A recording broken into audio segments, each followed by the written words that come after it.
నీ jail break 3 పోలీసుల suspension కు దారితీసింది. ఇక వాళ్ళ 6 నెలల ఖర్చు నా అకౌంట్లో పడుతుంది. వాడికి ఏం ప్రాబ్లం లేదని చెప్పారు. హాస్పిటల్ నుంచి డిశ్చార్జ్ అయ్యాడంట. ఈసారి తప్పించుకున్నాడు. I won't let it happen again. పని అయ్యాక నేపాల్కి వెళ్ళిపో. అక్కడి నుంచి థాయిలాండ్. త్వరగా పని పూర్తి చేయాలి.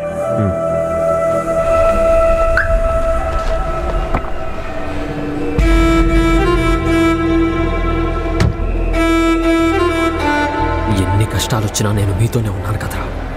అయినా ఎందుకు తనని ఇలా చేశారు?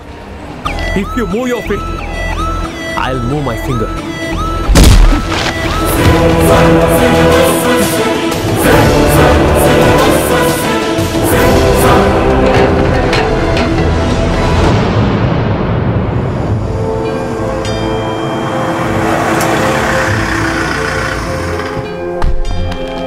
సార్, రాత్రి 9 గంటలప్పుడు జరిగింది. చూసిన వాళ్ళు ఎవరూ లేరు. 9:15కు పోలీసులు చేరుకున్నారు. సంఘటన జరిగినప్పుడు ఈ వైపుగా వెహికల్స్ ఏమైనా వెళ్ళాయా?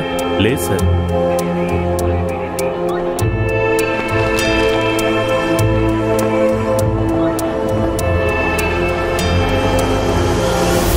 హంతకుడు ఫిలిప్ కాదు, ఇదంతా చేసింది అరుణ్ సల్మానేనని కొత్త థియరీతో డెరిక్ నన్ను కలవడానికి వచ్చాడు. మీకు ఇది ఉపయోగపడుతుందేమో అని చెప్పడానికే ఇక్కడికి వచ్చాను. ఖచ్చితంగా మేడం.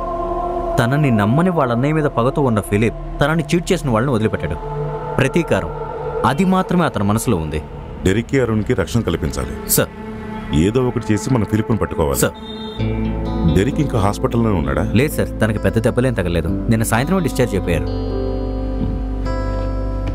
డెరిక్తో మాట్లాడి కావాల్సిన ఏర్పాట్లు చేయి. సార్.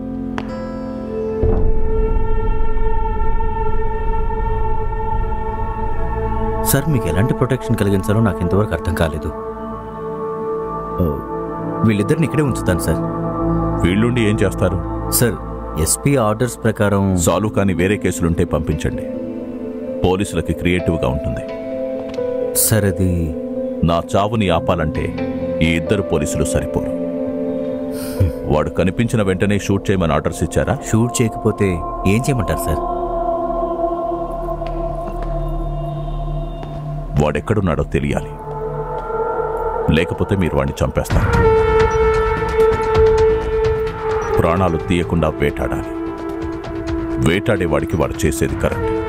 వేటాడే జంతువు తప్పు కూడా ఏముండదు. ఇందులో ఏదో ఒకటి నేను కావాలి.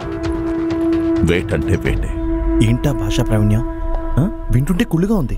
ఈయన ఏం బ్రాండ్ తాగాడో కనుక్కోవాలి.